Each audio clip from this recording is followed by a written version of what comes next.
What's up, sweaties? Am I looking at the wrong camera? There it is. Hey, happened again. It's called preparedness or unpreparedness. What's up, man? It's episode 104 of Collider Heroes. I'm Jon Schnepp.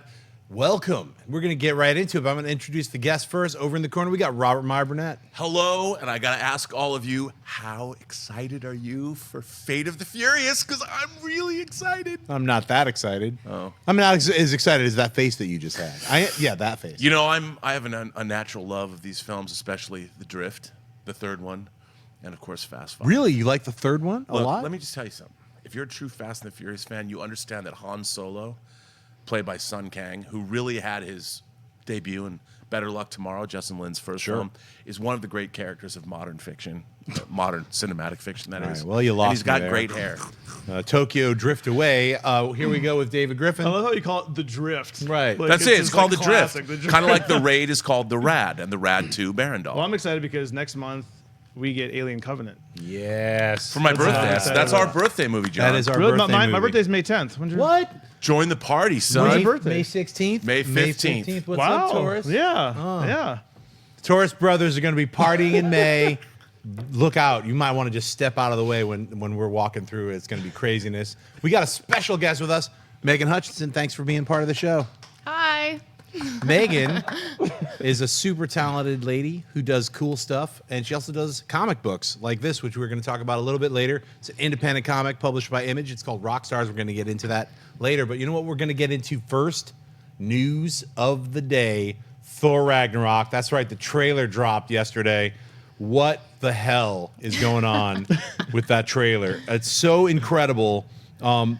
It's packed with action sequences. There's shots of all these characters that we heard that were going to be in the movie. And then we're like, yo, that's Scourge. I mean, it's like, let's just get into it. Scourge the Executioner with M16s. With M16s, like you said, right out of Walt Simonson. Right out of It's like- Simonson, dude. It's like there's some research going on, some love, some Kirby, all things amazing. David, what's your first reaction when you watched, as opposed to not just like rewatching it immediately, which like all of us probably did?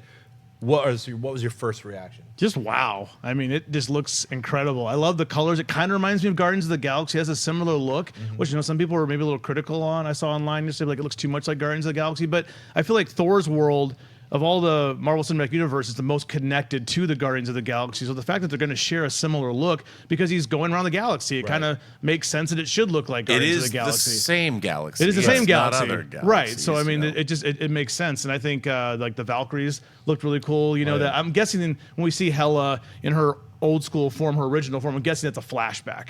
I assume. So Yes. like that fight looks really cool. Loki and Thor teaming up again. There's some shots of them, of course. Mjolnir getting broken, shattered. You know, he's got to get a new one. I mean, that's it looks incredible. Everything that I want this movie to be, and plus we're going to get a Thor Hulk buddy flick, which they've been promising the whole time. Yeah. So it looks like everything we saw in the trailer might just be the first act. It could be so. We don't know. Thor is basically talking to us, chained up. Right. Is Surtur going to be busting out of that volcano Yeah. underneath him? I want to correct myself. Yesterday, I got so excited. I was talking about Hela. It's obviously not Valhalla. She's in charge of the dead. So it's like, let's get unsweat yourselves. I also mentioned like Justice League. I was like Led Zeppelin. I was referring to King Arthur. Some things got a little blended. So why don't you relax with the hate comments, yo? Anyway.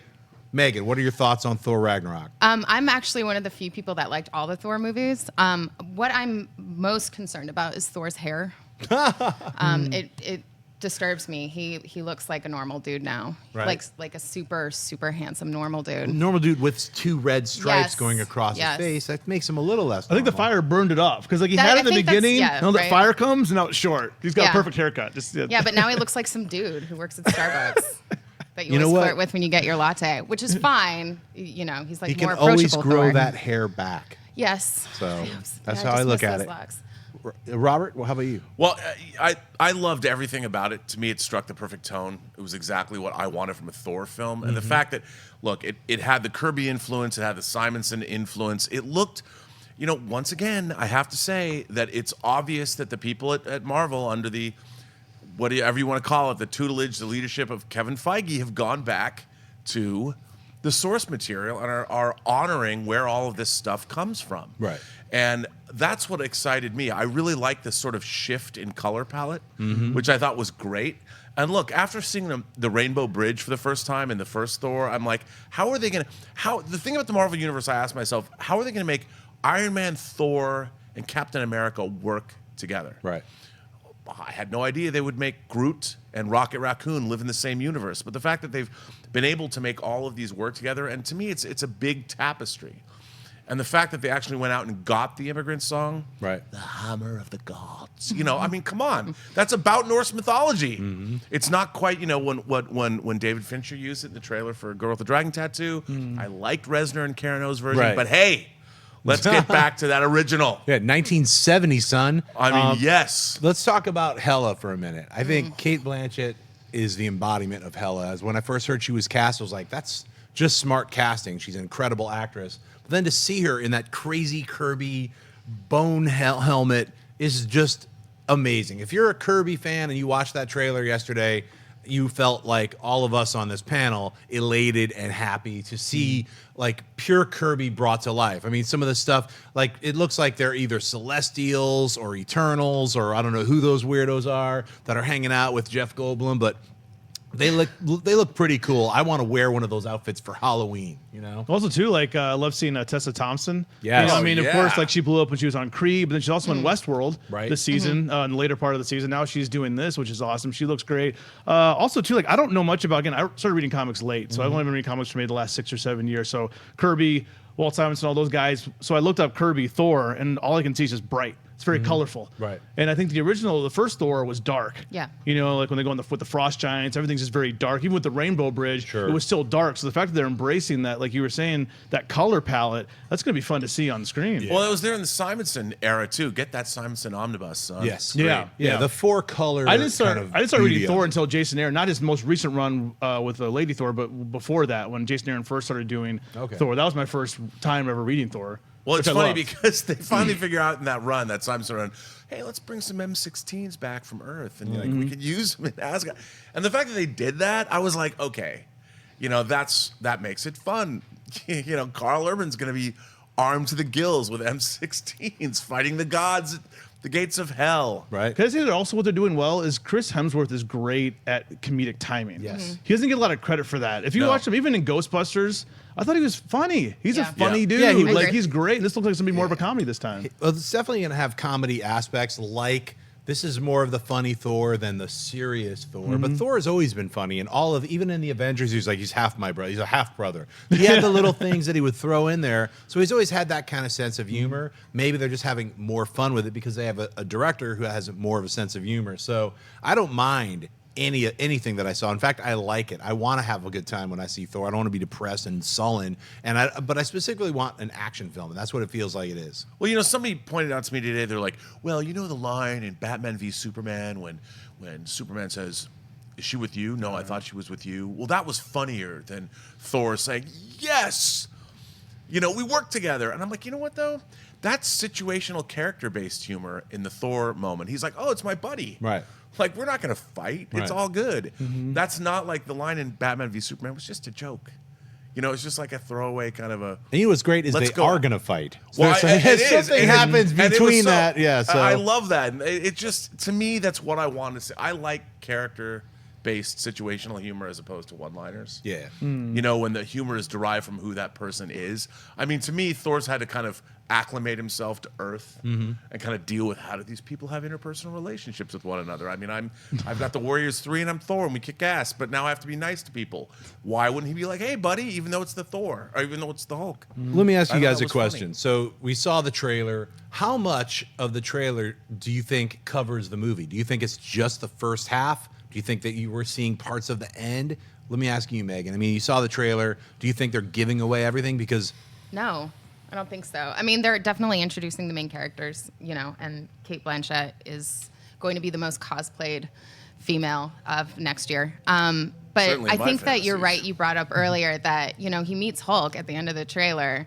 So something's going to happen with that. Like, that's going to either be the second or the third act. Is Right. just him and Hulk figuring shit out. see, I've said after I heard about the Bing Crosby, Bob Hope kind of thing that might be happening with Thor and Hulk, I want to see them on some weird mutant camel I don't know about singing a song, but I just want that scene. I don't know if it's going to happen. I'm not asking for Ishtar. Relax. I'm just saying I want some flavor. Robert, what do you think? Is it going to be? How much have they shown? I don't think we saw a lot of the movie. I think everything we saw is probably relegated to the first half of the film. That's kind of how it felt to me. Like, Right. I think Asgard's in a world of hurt. Oh, yeah. I think it's going to be left in a world of hurt at the end of the movie. Oh, yeah. Which is going to. This is the last Marvel film to come out before Infinity War. Yeah. So whatever happens, the smoldering ruins of Asgard. I'm sure that, Hela's. Maybe she reports to Thanos at the end of all this. Right. Maybe Thanos walks in and takes a few. Maybe she needs to destroy Asgard to get the Infinity Stones that are in Asgard now. Right. Because If the only there one we are don't any. have is the Soul Stone, I believe. I think that's the only one we're missing is the Soul Stone. So maybe she has it, or like you said, she's looking for it. I mean, I think we saw a big flashback too. True. Like we talked Yeah. about a flash, and I think a lot of the battle scenes are, Which and I- look incredible, like Right. Valkyrie Yeah. riding on a giant bird, like Hela flipping backwards, fighting in Asgard. That kind of stuff is like, man, that's crazy. I mean, I do think that there's definitely we're now gonna have Asgard, and there's look, I love it all. Justice League and the Avengers, and bring it on. But the fact that we've got the Norse mythology and the Greek mythology. Right. You've got the Amazonians and you've got the Asgardians, and it's Jack Kirby must just be smiling from the afterlife. That's right. He just must be having a great time right He's having now. a big old breakfast sandwich, laughing. Power cosmic behind him. Unbelievable. I'm sure a lot of people saw it yesterday, but I thought it was really cool. You see, like Elizabeth Banks, when she tweeted out, she tweeted this shot of her as Rita Repulsa. She's like, "Bitch stole my look." Yeah. I mean, obviously it's all in love to Kate Blanchett, Yeah. but it was like a Right. picture of her. Of course, they have similar that green and black. People outfit got on. all like bent out of shape. She Oh, was, it was all she love, was yeah. joking. She was joking. It's all love, Relax. yeah. Let's move on to the next subject, and of course, it's going to be all about the future. The year is 2019. That's right. It's the 80th birthday of the Caped Crusader. Batman turns 80 years old, not literally, but figuratively. We were going to have an 80th anniversary for Batman, and there's going to be a lot of movies coming out. I mean, we keep hearing reports that 2019 is when The Batman is going to come out. 2019 is when Batgirl, Nightwing, Gotham City Sirens. So we're going to have 4 Batman films set in the Batman universe, as well as an animated version of Jeff Loeb and Tim Sale's Batman: The Long Halloween, which is an incredible graphic novel, and the Tim Sale's artwork is just fantastic. So I can't wait to see that animated. And then one more Batman film that they have not announced yet, a straight video on demand or Blu-ray release, is also scheduled. So we have 6 Batman movies coming out. That's worth the wait. I'm like, hey, we're in 2017 right now. If I could go to sleep for 2 years, I would, just to wake up and watch all these movies and not have to wait 2 years, then go back to sleep backwards and wake and come back now and tell you how awesome they are. But can't do that. So we got to wait. David, what are your thoughts about the 80th anniversary of Batman? It's as it should be, getting as much Batman as we can handle. I think too, we're going to get another video game. Rocksteady did a great job, along with Warner Brothers with their video game series, the Arkham Asylum, Sure. Arkham City series. So I think we're going to get another Batman video game as well. And I love the on-demand videos. It's been weird. Last Comic-Con is when the Killing Joke came out. And I was at that for the schmoes. I was at that panel, and I watched the screen. It was very controversial. Like some of the fans were kind of hostile towards. I always forget. Bruce Timm was there, and Azzarello, I think, was there as well. And like they were kind of going after him after they saw the movie, they're saying we didn't like it. We didn't like the addition of the relationship with Barbara Gordon, and they were getting a little defensive up Right. there. So Well, it's always this interesting relationship between. I'll say this about it. I love The Killing Joke, the graphic novel by Yeah. Alan Moore and Brian Boland. Are you with them on that? Not I am liking it? 100% with them Yeah. in that the second part of the Batman, The Killing Joke movie that was made, which is actually just a pure adaptation with Right. some changes and a few additions. Like an here added and 20 there. minutes or something. Yeah. I'm just saying the part where it begins with Batman Mm-hmm. going into the asylum, which is where The Killing Joke starts. Everything from there till the end, I think works and it was done really well. I think Jay Oliva directed those. Yeah. That. Mm-hmm. He's a great director. Everything before that is garbage. I absolutely hated it. It's like it's almost like it's 2 separate movies. And when I say garbage, I'm going a little overboard. Mm-hmm. I don't think it's garbage, but I think it ruins the characters. I know they're saying it's an Elseworlds and Yeah. it just kind of like ruins the characters of Barbara Gordon and Bruce Wayne. it muddies it by having them have sex on the roof, and it's like I'm sure it's like a bunch of old That sweaty was what men's people were like most upset about, stupid yeah. fantasy. It was like it wouldn't be cool for Batman to have sex with Batgirl on the roof. It's like, yeah, why don't you just draw it and beat off in a corner somewhere? A lot of people don't want to see that. So Well, you know, I especially- thought it was like a real horrible way, especially to give it to DC fans who've been waiting for the Killing Jokes. I think that's my personal opinion about it. It Robert. dishonored the story. Yes. And it dishonored the characters. Yeah. But both Batman and Batgirl Yes. and Barbara Gordon and what happens in that story Yes. too. It really ruins everything that was built up in the Killing Joke because I don't think they really understood it. And maybe even if they Yeah, it did, they were wasn't- too afraid to embrace it. And everything that happens beforehand with Batgirl and Barbara Gordon and the storyline is just so lame. It's like, I know you're not Alan Moore, but it's really apparent that you're not Alan Moore when you try writing something that he didn't write and then writing something that he did. So anyway, sorry I went off on a jag about that. What I'm saying is, I buy all the DC animated films when they come out. Like, I'm really excited to see. We're getting Judas Teen Titans, Contract. Judas Contract. It's already out Oh, yeah. digitally, but I'm waiting for the Blu-ray me because, like too. you, I love the physical media. Yep. So I'm excited to see what they're going to do with the videos on demand or the straight to Blu-ray releases. Yeah. You know what I think somebody should do? And I'll pitch this because I've always wanted to write a story for DC. Why not do a story about Batman at 80? What is Well, an 80-year-old Bruce Wayne? Batman Beyond. was kind of Well, that. sure, you know? but I mean, like this guy was Batman in 1938. Oh, I see. what You you're know, saying. and Yeah. actually make a real-time Batman story. But a good where idea. would Bruce Wayne be in 2018? There's a fantastic. If any of you read horror fiction, there's a guy named Robert McCammon who wrote like Swan Song and wrote They Thirst, which is one of the greatest vampire novels ever written. He wrote a story called Night Calls the Green Falcon. I'm not going to say what it's about or anything, but if you like Batman, I did. find Robert McCammon's story, Night Calls the Green Falcon. Okay. Is like it a like the novella. Green Hornet? Is that kind of a thing, or? All right, Sort of. say no more. I'm going to Sort check of. it out. Night You Calls the piqued Green my Falcon. interest. All right, Megan, what do you think about this Batman 2019 thing? So I love Batman.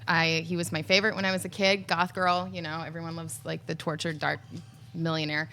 But can I say that I didn't like Ben Affleck's iteration Sure. of him? Is that No, I don't like your opinion. speaking negatively about things, but I'm kind of excited to see where all of this other stuff is going. I'm a huge fan of Arkham Asylum, which you brought up. I played all those games, and those are awesome. And I also know that Telltale is coming out with a Batman game, and they're amazing. it was good. It was good. It was fun. Is it out already? It's already out. Oh, Yeah, all God. 5 episodes I'm or s- 6 episodes. Yeah. I'm so behind.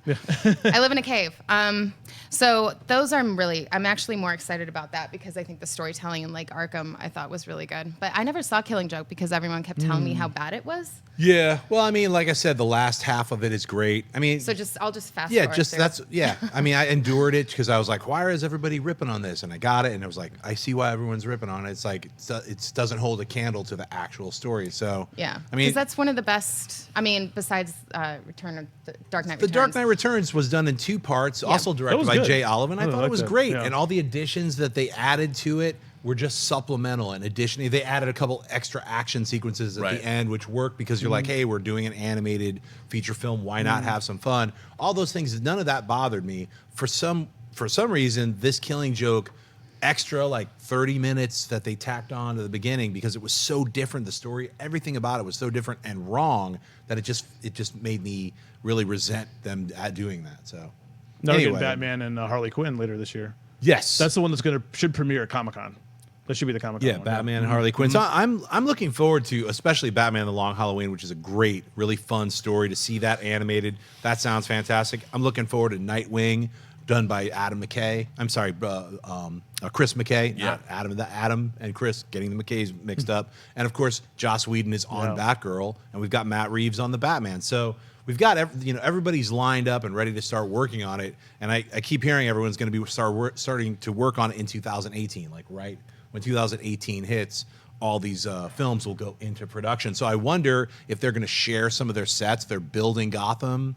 They're building a shared universe. You'd where think that it that would would be make the way to sense. go. Yeah, you're make Gotham, and you're going to, all these different filmmakers will be able to share assets, so to speak, and different characters might be able to jump back and forth between these 4 movies. What do you think of the possibilities of the 4 films sharing each other's universes, assets, and characters? What do you think, David? I think that's a good thing. I think it's going to, whoever's movie comes out first is going to be the tone setter. Right. Because like I always say with Marvel, like the movies have a similar look. You know, they all have to kind of exist in the same universe. You know, Guardians is now, Thor's looking more like Guardians now, which is fine. So Joss Whedon usually isn't known for being a dark writer, but he can go there. I mean, there's been episodes of Firefly, of Dollhouse that are very visceral, you know, they get in your head. Buffy, he can go there, but he also has, there's a levity there too. There's, you know, comedy, and he writes great female characters. It's interesting to see how he incorporates that into a universe and what it's going to look like if they're sharing those assets. Right. Who's going to be the guy to set up that look, or a girl to set up that look, and what the universe is going to be.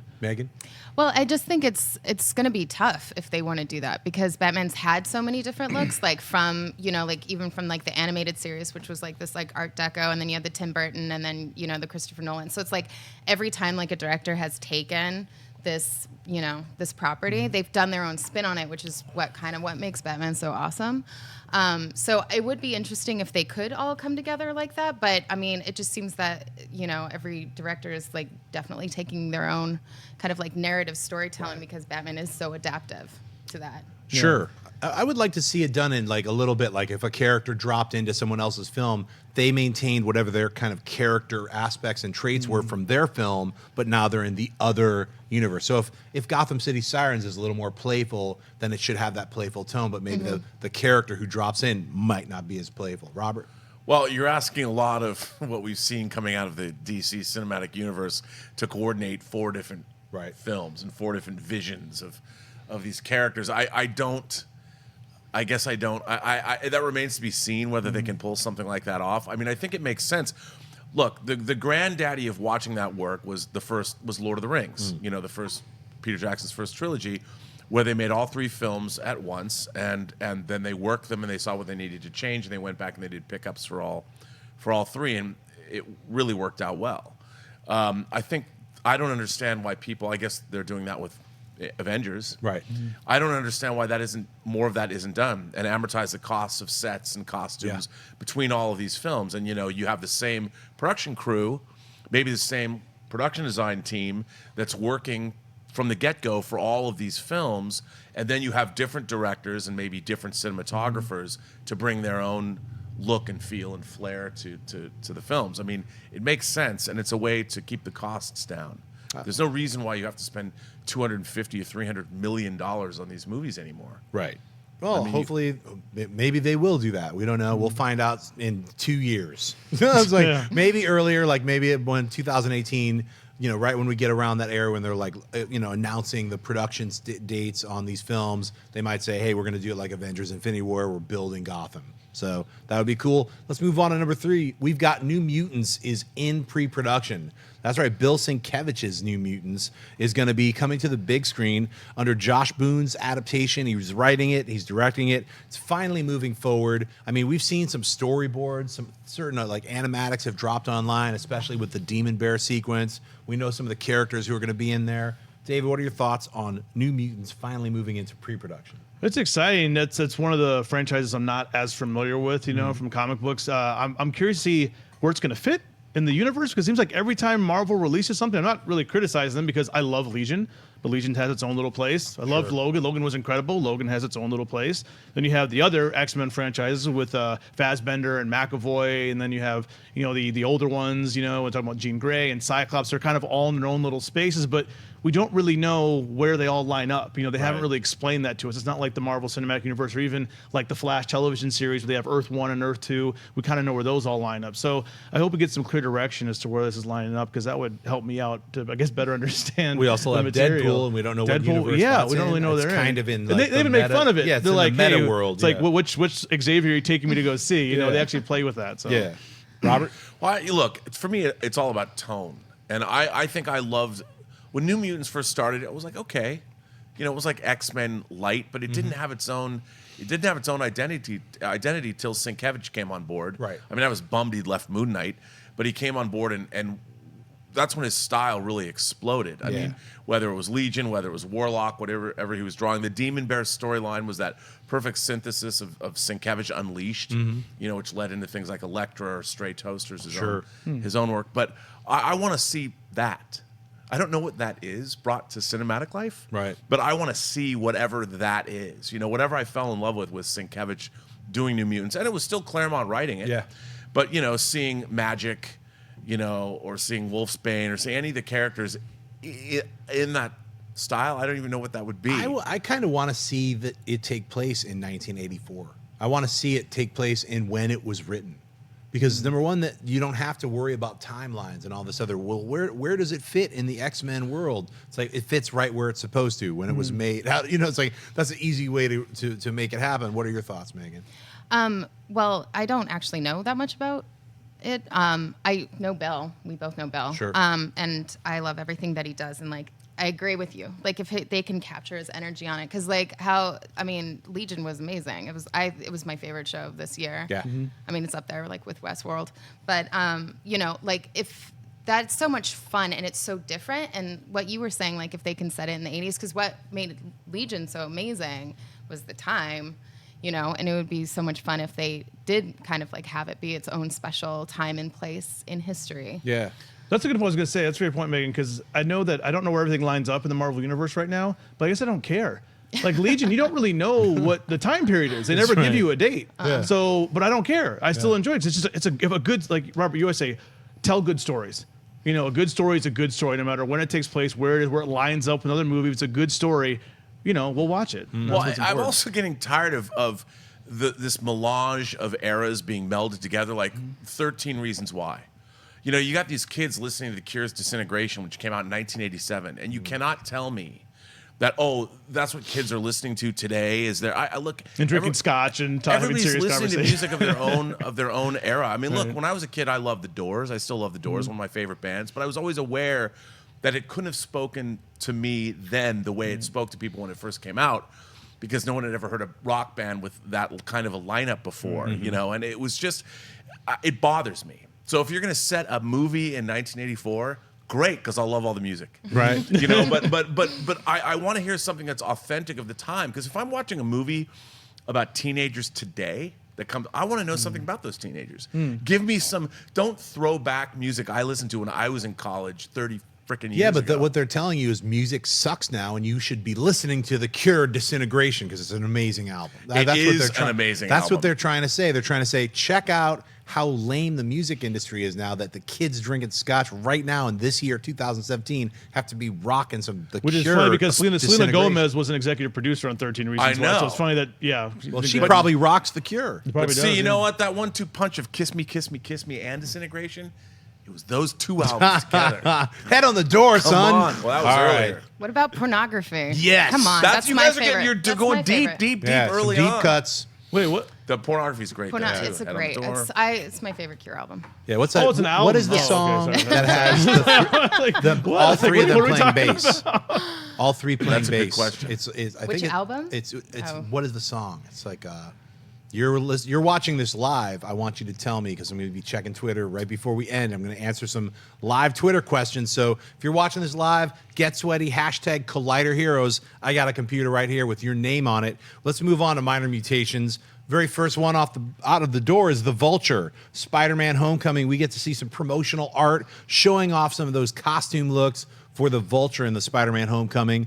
Brand new film coming out in a couple months. Number 2, we've got Bryce Dallas Howard. She wants to play Poison Ivy now. A lot of people were talking about, oh, who are we going to get? Megan Fox, this and that. Her name came up. She saw her name came up. She mentioned, hey, you know what? I love that character. So now, is she in the running to play Poison Ivy? Don't know. Number 3, we got Doomsday was going to look a lot different. We saw some more concept art that was a lot closer, a lot bonier, and more closer to Jurgen's original look of Doomsday.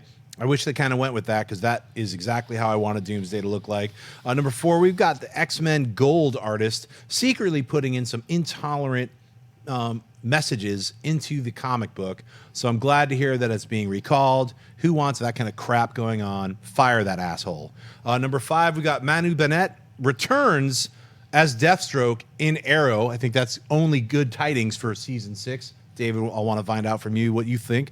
Number 6, we've got Daredevil is spotted in some behind-the-scenes footage of the Defenders. Fortunately, we got the wrong picture there. I wanted to actually show Daredevil not Matt Murdock. We've already seen that, so you're gonna have to go online and find that flavor. It exists. Check it out. It's him walking in some kind of white hallway. Number 7, Inhumans and Agents of S.H.I.E.L.D. are not gonna cross over, says Jed Whedon. Even though Inhumans and Agents of S.H.I.E.L.D. are on the same network, ABC, they are gonna exist. Maybe I guess the Inhumans it's all gonna take place on the moon. And, we just can't get to And the on the moon. beaches of Hawaii. And the beaches of Hawaii with a giant blue dog. And finally, we got Mark Webb. He thinks his 2 Spider-Man films aren't that bad. I agree with him on the first one. I think the second one is a train wreck, but I did like the very first Amazing Spider-Man with the lizard. What pops off to you guys in any of those news nuggets? I'll start with you, David. Well, I'll go. I guess we'll talk about Manu Burnett. I was a huge Spartacus fan, written by Steven DeKnight, who's now directing Pacific Rim 2. Very good show on Stars. Check it out if you can. He was fantastic. Played this character called Crixus, and of course, his Deathstroke. He was great. It was the best season of Arrow. That was season 2. And then he left. The show kind of went down. Now the season's back. It's got Dolph Lundgren's been featured several times this season, so that's always a good thing to see. I'm glad he's coming back for the season 5 finale. Also, Bryce Dallas Howard. Any woman who primarily has red in their hair, I think would be great. I think Jessica Chastain would be awesome as well, but I think a lot of people want her to play Batgirl. We'll see how old they cast for that character. But I love Bryce Dallas Howard. I think she'd be a good fit for Poison Ivy, especially like that shot of her. She has like the ivy behind her. Right a on. good shot. I think any actress can play Poison Ivy because there's a thing called hair dye. Well, true, of course. So right. it doesn't have to be Sure. a natural redhead, though. That's a cool thing to go with a natural redhead. I'm not going to be against it. Megan, what pops out to you as far as these news bits? Well, going along with the Bryce Dallas Howard, I think that would be cool because Poison Ivy's a bad guy. So I think, and especially for her, because she's been playing so many like the good girl, Totally. like kind of femme fatale, like having that femme fatale role, I think would be really fun for her because I think she's a good actress. I'm really excited about Defenders. I watched all of all the everything Sure. of every season. Jessica Jones was the best, but I am interested to see. Do you guys think Punisher is going to make an appearance at all? I certainly think the Punisher is going to show up in the Defenders. He's already doing his own. They already shot his series. They shot yes. Defenders and Iron Fist at the same time. Yeah. And then they just waited to rock Defenders. They just rolled right into it. So it's sort of one of those things where like you already got Punisher in the can, and we're not even seeing that for maybe at the end of this year or early 2018. I think for sure he's going to show up in the Defenders. I hope so. He's hands down the best. Is Punisher. Oh, yeah. I'm also interested to see how they're gonna fit Iron Fist into it because he was definitely the weakest. Yes. Like as far as like character development, he was just kind of a whiny bitch. And First, we they just got to wanted find shake that city that we never saw enough of. Oh, Come yeah. on. Anyway, let's not get into Iron Fist. Robert, what pops off to you? Well, this X-Men thing, the artist thing kind of, he released a statement about this. Did you read that the artist said that my career is over and I apologize and God love to you all? Well, And I'm glad at least he released a statement because it was a pretty lame thing to do. Well, It's I taking thought advantage so. of the company and everyone that has hired you to do a comic book and to put in your own garbagey, subjective opinions. Hey, look, they're not paying for your opinions in that comic book. They're paying for you to write, to draw what the writer wrote. It's sort Also, of I mean, for that comic, that's always Yes. preached. It's always been a sort of metaphor for anybody who's felt they were an outsider or somebody who's strange or Right. not understood. Or it was the X-Men. Even when I was first reading it, back in a long time ago, when you had Teen Titans and X-Men, reading those books. I mean, they really spoke to me as a youth, and I'm sorry to see that it was that the position of drawing the X-Men was abused. Yeah. I feel bad about that. Even though, yes, I understand it's a corporately held property and damn those corporations and globalization, rah, rah, rah. I get it. But still, I mean, the X-Men do represent something to me, and it seems like they were taken advantage of. And a don't lot like of that. people I was reading online, people were like, oh, I don't know if the issue is going to go up in price. Don't even think about it like that. That's a horrible thing to like bank on, anti-Christian, anti-Semite, racist, intolerance, and wonder if that's going to make the issue go up $4. Who cares? Hopefully they re-release it without any of that. Maybe they'll just redraw it entirely and do a reissue. Who knows what they're going to do? And I like the artist's work. I thought it was okay. I thought it was. It wasn't horrible. No. So- And it's too bad that we have to feel that way about, because I'll read all kinds of controversial stuff. You should see that my bookshelves would be banned, frankly. but I don't need to see that kind of thing. Right. I don't like wanton, overt That's what racism. I'm talking about. It's like, ooh, let me see if I could fit in these like these numbers and these things that mean things, and it's just a real sneaky way to be a jerk. So it's like, unfortunately, he's paying for it with the end of his career. So it's not that bad of a way to go, I guess, for him. Yeah. But, on a positive note, I've got a third job to pay for the Thor Ragnarok hot toys and the Avengers Infinity War hot toys that are invariably coming down the pike. You know what? I know it's like I've already entered that Hot Toys world by buying that crazy green and purple Joker Batman, but now I might have to get a Hela figure. You got to get a Hela. I mean, if she comes with that crazy headdress, it's like, come on, man. That's They got to nutty. do the 2-pack where you get the classic historical Hela and the new Hela. They've done that before.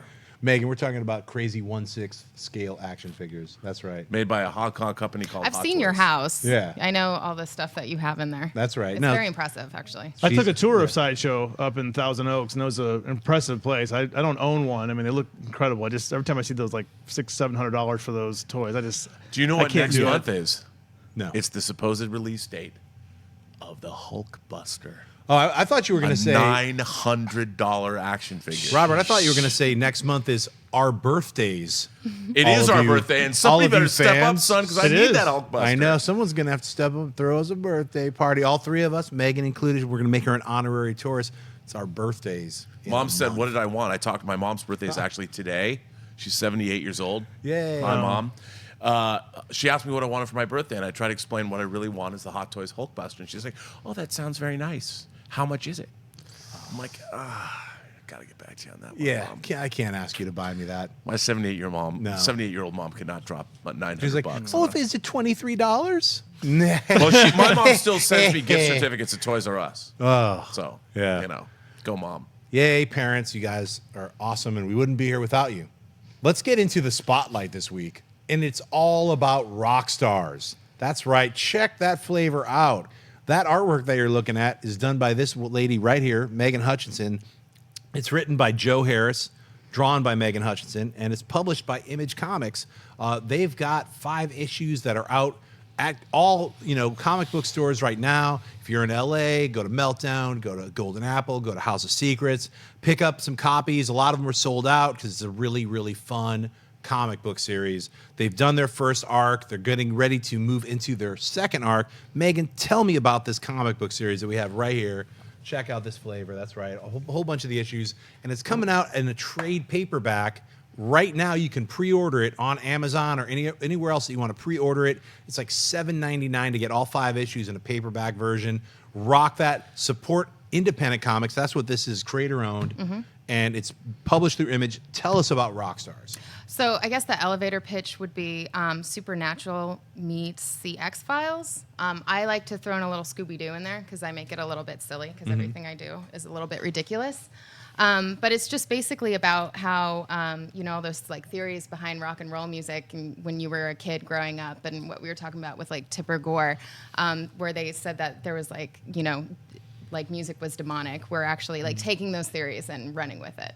So the music industry is actually run by demons and the devil. And then you have our 2 main characters that are trying to solve the mystery, Scooby-Doo style, except they're real monsters. If it wasn't for those damn kids. Yeah, I know. Just Fire. horrors and Yeah. lots of demon orgies. There should be more. That's my note to Joe all the time. I'm like, let's get more demon orgies in there, please. Well, now, like you said, My kind of comic. Yeah.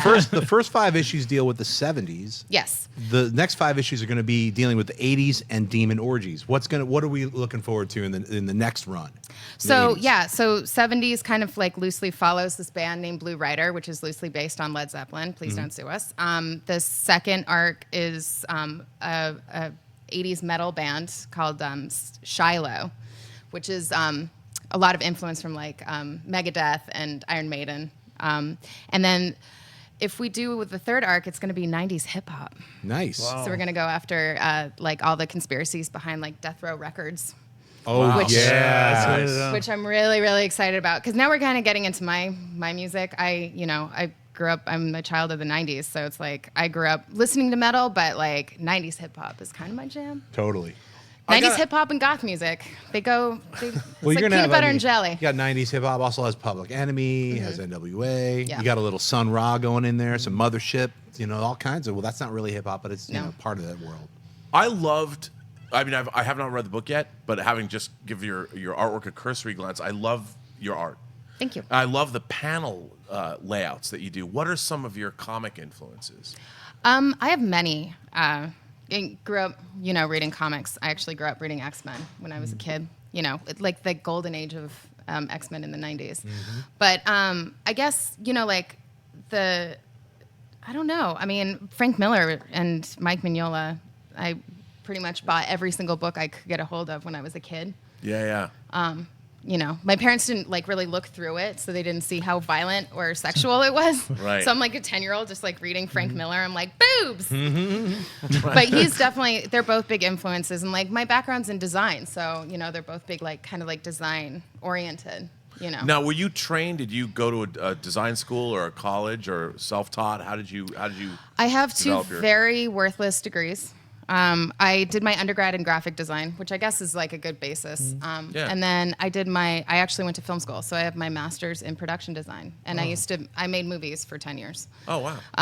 But again, that goes into this because making comic books is like making movies, just with less idiots. Yeah. Well, you have a great sense of I guess, virtual camera angles and things like that. Thank you. No, which I really enjoyed. Her compositional skills are pretty on point. I was Yeah, gonna say they really when are. I was flipping through a bunch of your issues, I was just looking. I was like, you know what? League of Extraordinary Gentlemen popped into my mind as far as yeah. And some Sandman too. Some yeah. P. Craig Russell or. But the League of Extraordinary Gentlemen, the artist name is I want to say Kevin O'Neill. Yeah. Yes, and he's also martial law. Yeah. Yes. Also, I mean, some of that, just the harder edge lines that along with. It's a really cool style that you have because it's not. I can't just say, "Oh, it's like this and this," because there's all these other little elements that are in there that then becomes your style. So now you have kind of your own style, which is. I'm working cool. on it. And the Hopefully I can character trademark designs it. are great too. Thank I like you. that way you draw faces.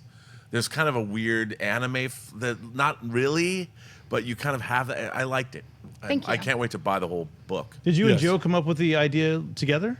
It was actually Joe had this idea and he pitched it to me. We were actually both flying back from Emerald City Comic Con and we had just met in a bar, Oh. through mutual friends. And he actually pitched it to me while we were both waiting for a flight coming back to Los Angeles.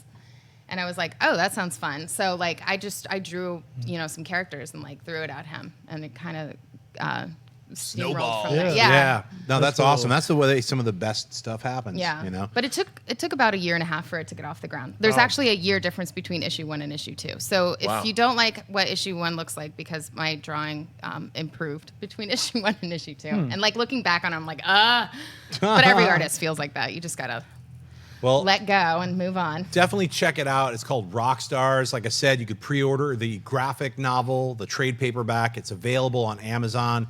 Get that, check it out, or just get the individual issues by going to your local comic book store. Support independent comic book artists and creators like Megan. Well, let's move into Twitter questions. We got Jay Miller is asking, who do you think is a better fit for Squirrel Girl, Alison Brie or Eden Scher from the middle? I would probably say Alison Brie. Yes. I think Alison Brie's a better fit for Didn't everything. we answer this question though? I don't did. know, but Alison Brie has a new series coming out called Glow, where it's about women's wrestling. That syndicated show in the mid to late '80s that Right. came out. So Yeah, that's going to yeah. be on Netflix. So she already has a show right now with Alison Brie's Community, Mad Men. She's She awesome. is Squirrel Girl. Yeah. Yeah. I think we did answer it last week, Yeah. but it just never got erased from the show notes. Can I- Megan, what do you think? Just in a weird turn of events, Alison Brie is my fiance's ex-girlfriend. Oh, really? Yes.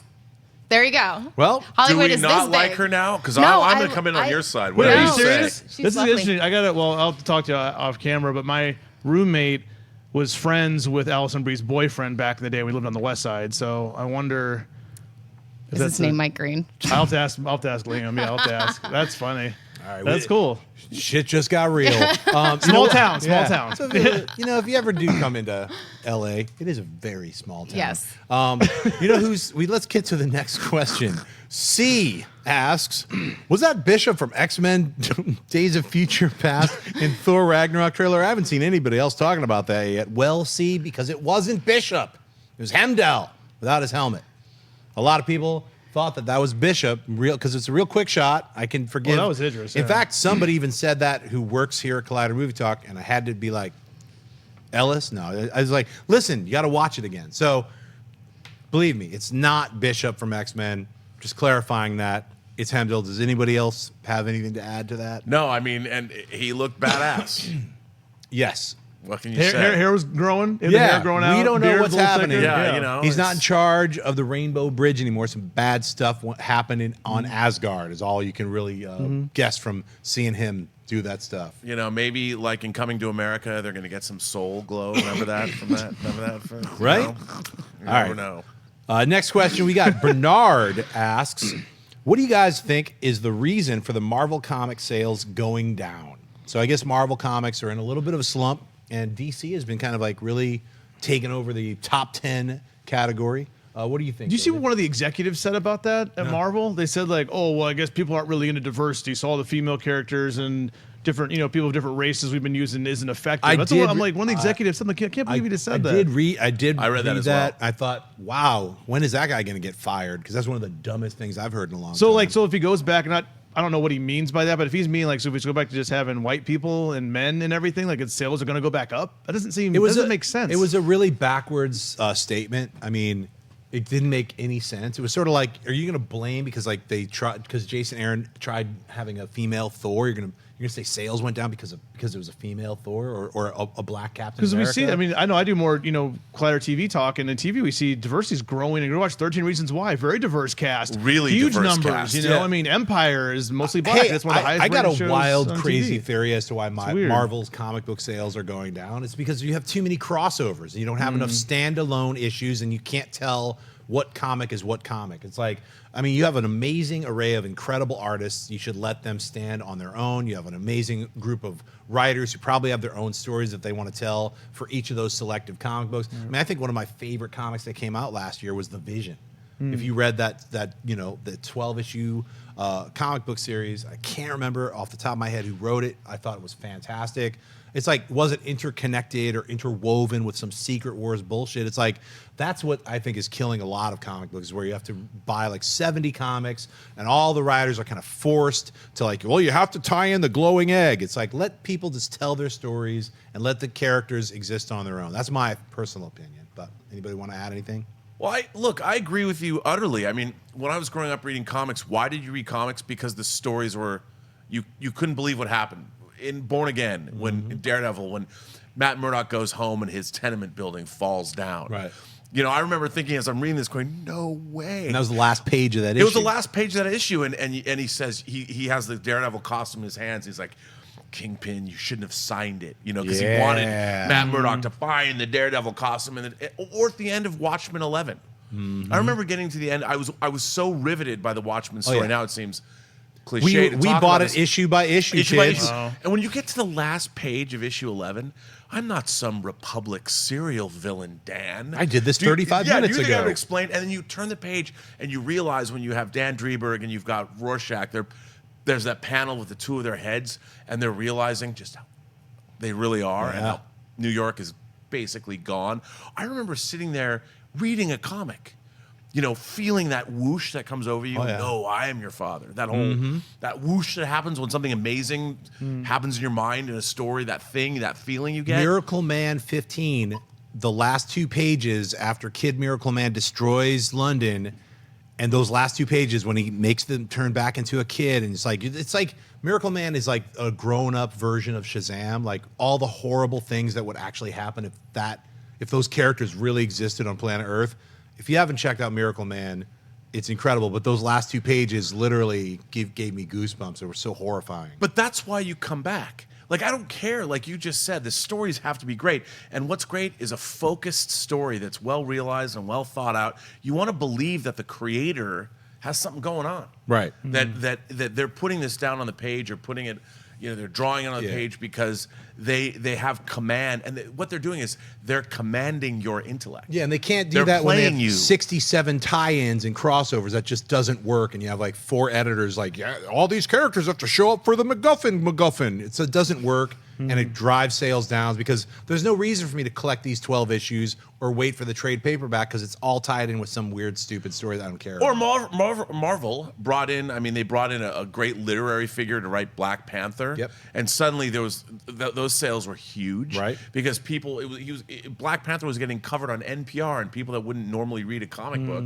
were going into comic book stores and picking that issue up. And Lemire is doing Moon Knight, which is an incredible series right now. Incredible. It's pushing boundaries. It's so much fun to read. It's like reading a David Lynch superhero comic book. I mean, there are comics that Marvel is doing that are incredible. I don't want to say all their sales are down because these crossovers, but I think that's the plague that is, I think, ruined a lot of DC and Marvel comic books in general, are these massive company-wide crossovers that never end, that go through. It's like a plague that happens to go through every single issue of any title that you're trying to read. So when it lasts for more than 4 or 5 issues, it makes me just not care about the comics. And the crossovers aren't as good as they used to be.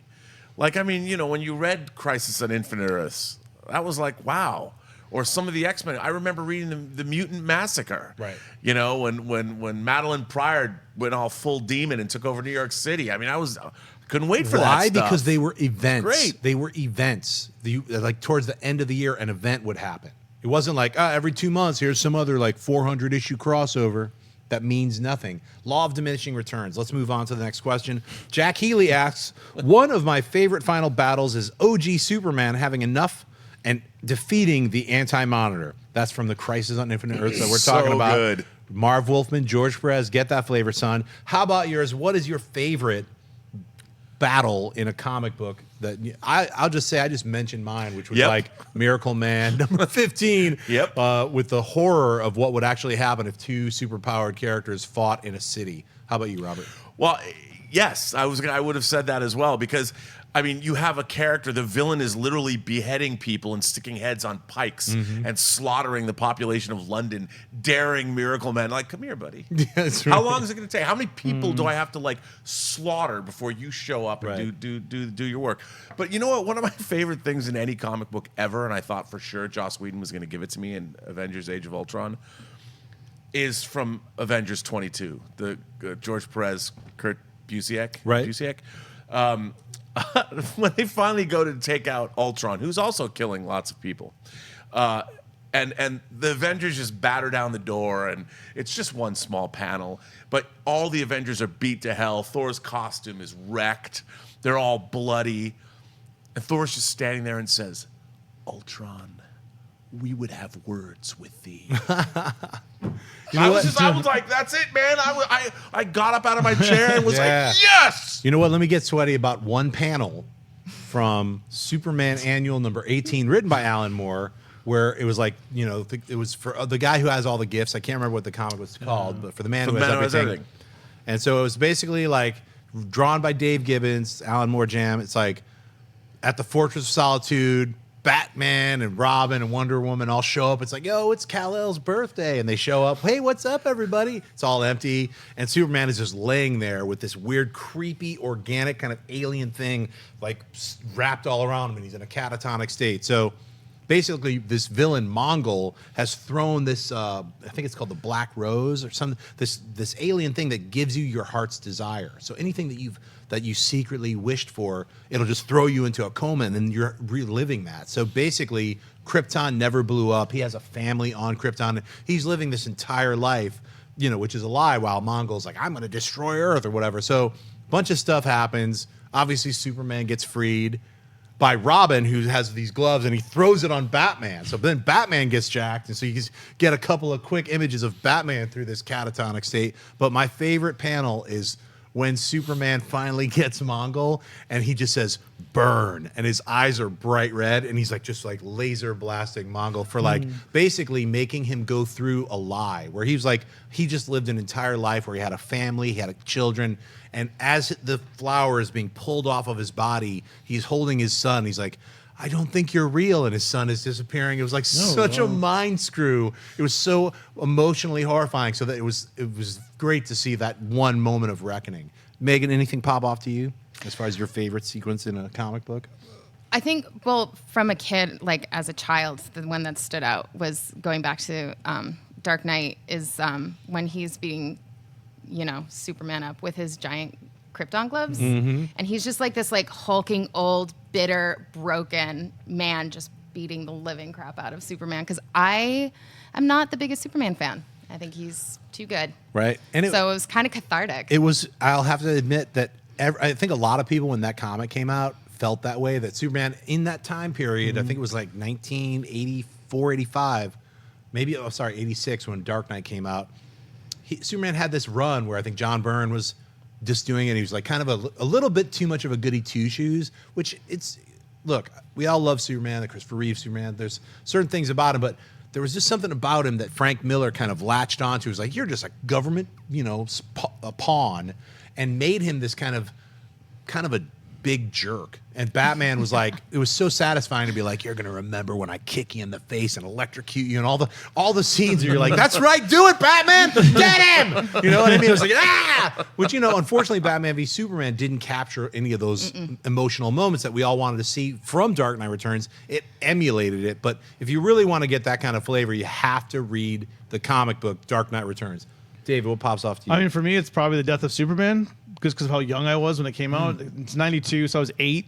So that was me reading about Superman for the, I think it was one of my first Superman comics I ever bought. And I was just shocked. I mean, that, somebody could kill Superman, that fight between Doomsday. So for me, that was just from a shocking standpoint. That just shocked me. Yeah. To see that Superman could die like that. I think it shocked a lot of people. They're like, what's going on with Superman? He's dead. There's lines around the block. Yeah. I can't believe they killed him. There's a special Daily Planet newspaper that comes encased in plastic in the comics. So they really went all out. As a good publicity promotional thing, you got to give hats off to those were like the early days. It's like, look, they were just figuring it out. They're like, Crisis on Infinite Earths. People went nuts. They were having these kind of events, but that Superman event actually made people care about Superman. Like you were saying, no one cared about Superman anymore. And that brought the attention back to, they did a whole year where it was like, the world without a Superman. A whole year where he was just dead. And they had other people like, I'm the cyborg Superman. They had all these other people pretending to be Superman. I'm Steel. And like, whatever, Superboy. I've got a leather jacket. It was like,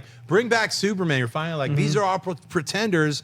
And when Superman finally came back, it was like, all right, they did a brand new story run. It was kind of exciting for a little bit. And that story you really liked, John, Alan Moore did, Supergirl did it on the CW. Oh, yeah. It was for the girl who has everything. Yes. And it was from her point of view, and they had the organism on her and everything. It was a good episode. There were also comics that I wouldn't go back and say that they were my favorite battles, but there were villains that I remember I hated. Like, I don't know if you guys ever read Dreadstar. Yeah, Jim Starlin's Dreadstar, the Lord High Papal, who was this religious fanatic, the space Thanos Pope? religious fanatic. I hated that character. Every time I read that comic, I'm like, when are they going to lay this motherfucker out? Right. I hated him. I mean, I was like in high school, and I was a pretty happy kid. I was friendly with everybody. I was friends with everybody at school, but the people I really hated were comic book characters. I'm like, when is this guy going to go down? I wanted him dead. Dreadstar, ladies and gentlemen. Check it out. If you've never heard of it, check it out. It's actually a lot of fun. It's like it's great. Yeah, it's a science fiction epic. Let's move on to the next question. Jonathan Peck asks, since Ghost in the Shell bombed at the box office, what does that mean for Battle Angel Alita, the movie releasing next year box office-wise? Well, a lot of people who aren't aware that Robert Rodriguez has directed Battle Angel Alita based off a script by James Cameron. It's a live-action adaptation of the anime. Oh. It's done. It's in the can. They were quick. They were secret about it. I know a lot of stuff. People who are in it, rollerblading. There's a lot of bizarre science fiction sequences. I'm excited about it because, look, Robert Rodriguez is an incredibly talented filmmaker. He's had a lot of misses, but he's had way more hits. I mean, I look at it like, look, he's always pushing the envelope and trying different things. He's not afraid to fail. And that's when you get true success. When you're like, look, I tried this, it didn't work out. I'm going to keep making things. I'm going to keep pushing myself. Though he might have done a couple of things where he was like, my heart wasn't in it. It felt like I was just executing it. That's up to him to like in 10, 20 years when he looks back at his career, he'd be like, yeah, that one wasn't really that great. But he's got the highs and lows, which I think are great. I'm looking forward to Battle Angel Alita. Why? Just because Ghost in the Shell sucked and bombed doesn't mean anything to any of these other movies because they're all made by different companies, different creatives, different writers, different directors. completely different films. So whether something bombs or something successful means nothing for all the other things. The only thing that it does mean is that it'll be a little bit harder to do a hard sell. They just have to make sure they don't market it like Ghost in the Shell. They can't use those kind of images or that kind of angle to market it, because it'll have, if it's coming out in the next 6 months to a year, it's going to have that stink. What do you think, David? Well, I hope, unlike Ghost in the Shell, we talked about this last time about capturing that spirit, of what it is. Ghost in the Shell is Japanese. Let's capture that Japanese spirit in there. I'm watching Attack on Titan right now. There's 2 episodes of that out from season 2, which is incredible, but it's other.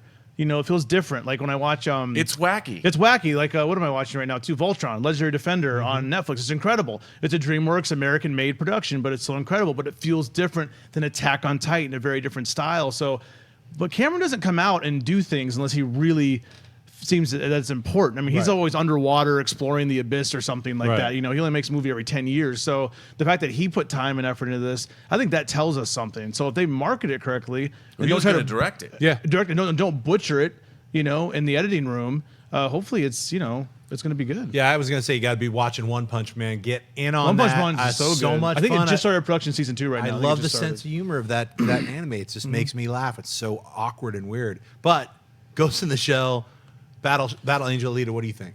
Well, look, I don't think just because something has its origins in Japanese anime doesn't mean one has anything to do with the other. Right. Really.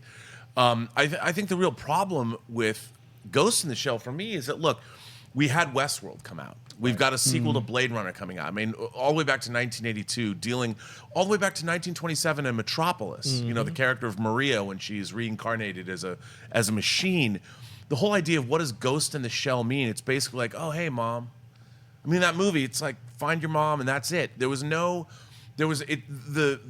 anime was not adapted into something that had resonance beyond what it was. Right. And I don't think those ideas of identity, what is it going to mean when we have transhumanism and when body modification becomes even more extreme? All those issues skirted in the movie. Absolutely. I mean, everyone's like, well, I'm getting enhanced and all this. We're all going to get enhanced if we could. I mean, I remember reading about Molly and William Gibson's Neuromancer and how she had her inset, the sunglasses. I'm like, man, I'd do that. And she had those Wolverine claws. Oh, absolutely. And you're thinking, okay, if you could modify your body, what would you do with that? How would that be? And what would that mean to you? This idea, it seemed like I was watching sort of a Cliff's Notes version of what Ghost in the Shell really meant. Now, Battle Angel is a totally different thing. Right. I mean, it really depends on how it comes out. I mean, I hope, I still want to see a Robotech, a Macross film. I still want Space Battleship Yamato to be made. I still want all of those things, and I want to see them. I just don't know if we have the people with the intelligence to make them properly. Well, it's also a lot of second guessing with like giant corporations. There is no one true creative. It's like a bunch of people are hired to be like, I'm not so sure. Why don't you tell me what to think? So then you have a middle ground of people who are then kind of like absorbing other people's ideas, and then you have to rely on, well, what are their ideas and what do they know? And how much are they? Well, I'm a risk management person, and there's too much risk in like thinking that people want to be told about, body modification or Ghost in the Shell ideas about, is this a shell? Is this the human? What happens to your spirit? Let's not deal with that. Let's just have a cool action scene. I've seen things you people wouldn't believe. That's all you need to know. Sea beams across the bobbity Attack bobbity. ships on fire off the shoulder of Orion. Right? All Megan? those moments will be lost in time. What do you think? Well, Ghost in the Shell was like one of my favorite movies when I was younger. The anime. It was a big influence. I think what the problem is that this is like a live adaptation, like shot for shot. So it's like, why would you compete with this movie? Like, have your own interpretation of it. And actually, going back to what you were saying about Robert Rodriguez, is that he does take chances.